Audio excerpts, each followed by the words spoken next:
Hey y'all, it's Rick here with Uncommon Communion, coming to you on a Friday afternoon. Sometimes, I'll be honest with you, when I record these like mid-afternoon weekday videos, I'm taking a little break from work. Today though, I have taken the whole day off.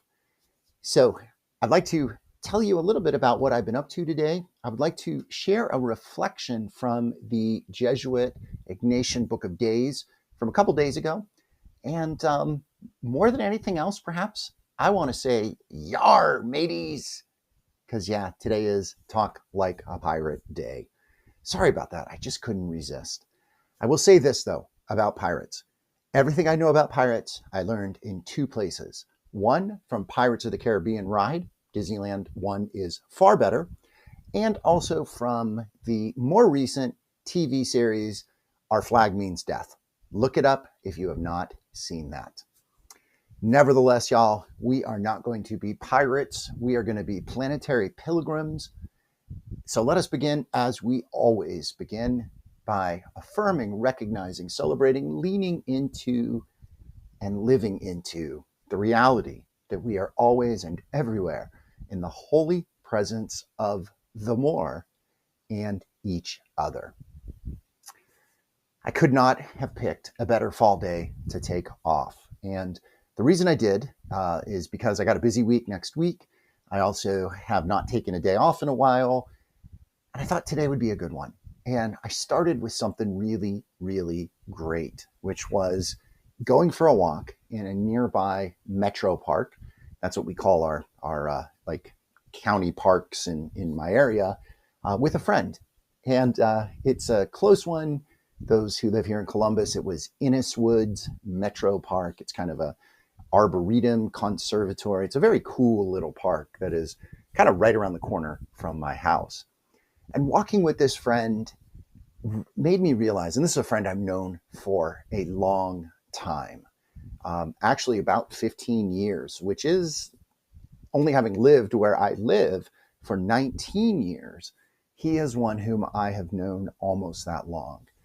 And it was really wonderful to catch up, to reminisce, to notice the beauty of the transition of seasons.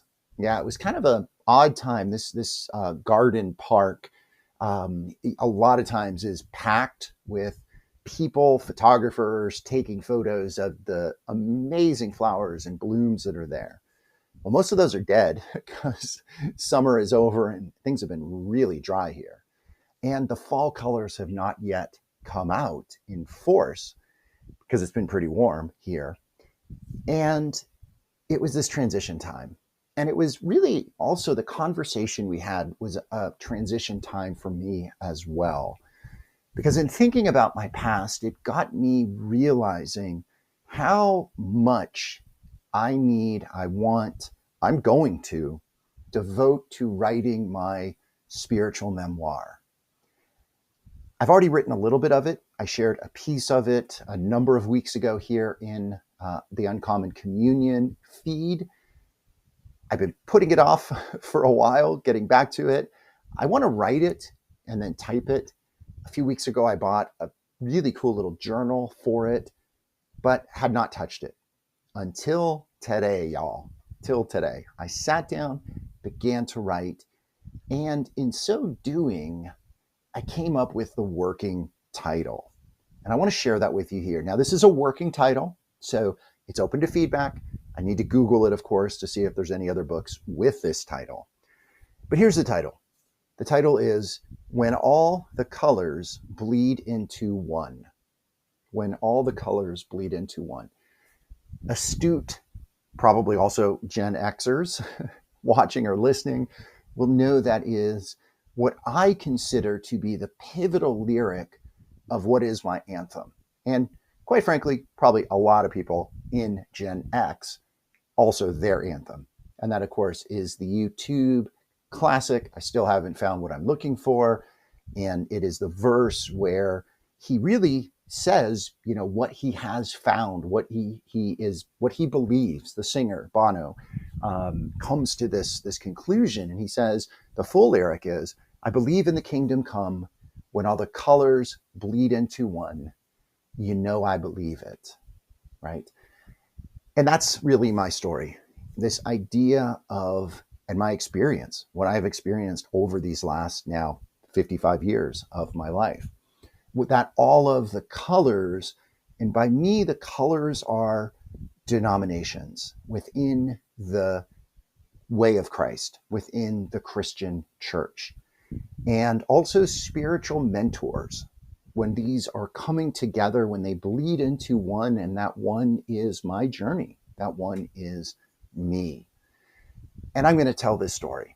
And I'm going to hopefully get further into it. I'm going to sit down and write some more today, I hope, and also share it with you as I go, putting it into words, putting it into my Substack.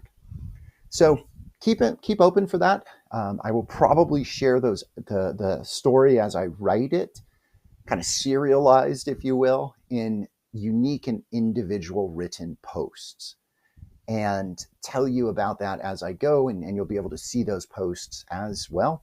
I write them. And it'll give you a chance to get to know a little more about my story, and also give me a chance to get feedback from you, listener, watcher, reader of this space, for you to tell me what you think about what I have to say. So, all right, here's what I would like also to share with you today. I was going to share this with you the day that it came up, but it did not. Something else preempted it. I think I went a little long in the recording. But this is from the Ignatian Book of Days. I'll put this into the quote, or to the notes. This is what I read every day, one of the things that I read each morning. And on September 17th, this was the day before yesterday, Saint Robert Bellarmine was celebrated, his feast day. And here's what the writer of this says about Bellarmine, and then Bellarmine's words. And I want to reflect on Bellarmine's words. Before that, though, speaking of my story, I wanted to interject that Bellarmine High School is a Jesuit high school in the San Francisco Bay Area, where my wife and I lived back around the turn of the century, beginning 99-ish was when we lived there. And I was offered a job there, and I believe my wife was too. I think both of us had the possibility to work there, but we turned it down because we wanted to leave the Bay Area because of expenses. We both together went to a Catholic high school in Austin, Texas, and boy, was that an adventure. That was definitely something that will be in my spiritual journey. So a little bit of a coming attraction for you. But here's what the author says about Bellarmine, and then Bellarmine's own words. Today is the feast of Saint Robert Bellarmine SJ, 1542 to 1621. So an early Jesuit, a doctor of the church, and one of the most important leaders of the Catholic Reformation, sometimes called the Counter-Reformation. He was a cardinal, one of the most powerful men in Rome, but he lived an austere life and gave most of his money to the poor. He once gave the tapestries from his living quarters to the poor, saying that the walls couldn't catch cold. He wrote, "What various powers lie hidden in plants? What strange powers are found in stones, especially magnetic stones and amber? What strength do we see in animals such as lions, bears, bulls, and elephants? How clever, although tiny, are ants, spiders, bees, and flies? How great is human genius, which has invented skills such that we wonder whether nature surpasses art, or art surpasses nature. Now lift up your eyes to God, my soul, and reflect on how great is the strength, efficacy, and power of the Lord your God." So just briefly unpacking that, one of the things I love about the Jesuit, the Ignatian spirituality, and why it has been so influential across my entire journey thus far, is this. It is a very incarnational experience of God. Here, Bellarmine is pointing out the different aspects of creation, right? The incarnation, the physicality of the world, and saying all of these things have mystery, all of these things have power. The stones and the plants and the ants and the bulls and the elephants, right? The list could go much further on. And what he is saying, though, is all of these are surpassed by the Creator themselves, God's self, right? And when we look at the amazing majesty and wonder and mystery and feel that sense of awe at the created world, we know that the Creator is behind and within and among it all, right? Because that's what the incarnation is about. That's what the Christ is about, right? Remember the classic opening of the first letter of John, or excuse me, the Gospel of John, where he says, in the beginning was the Word, the Logos, and the Word was God, the Word was with God. All things came to being through the Word.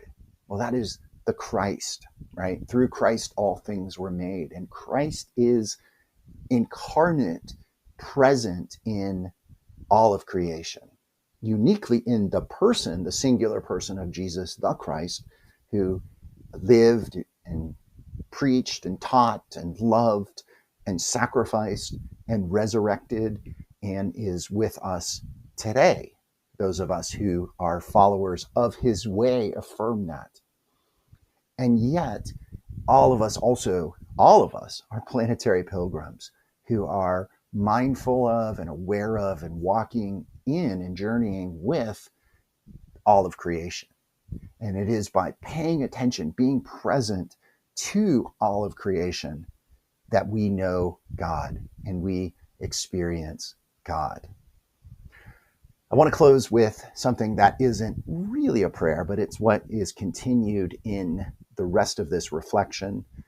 Usually the reflection has a scripture quote and then a little assignment, if you will, for the day. I'm going to read those two, and then we will wrap up. So this is from the book of Job, chapter 12, 7 through 9. And the writer says, "But ask the animals, and they will teach you, the birds of the air, and they will tell you. Ask the plants of the earth, and they will teach you, and the fish of the sea will declare to you. Who among all these does not know that the hand of the Lord has done this?" So again, that idea of all of creation is infused and empowered and inspirited by the more. And this is our last conclusion. This will be our assignment, if you will, invitation, certainly. Do what Bellarmine suggests. Look at the natural world and reflect on how great is the strength, efficacy, and power of the Lord your God. I would substitute that last little bit to say the power of the more. So y'all, let's go and look for more in everything, the depth that is in all. And know that when we discover that, when we pay attention to that, we are seeing and experiencing the more. All right, y'all, thanks for watching, listening. Please share this with others. Blessing and good. Be bold. Be well.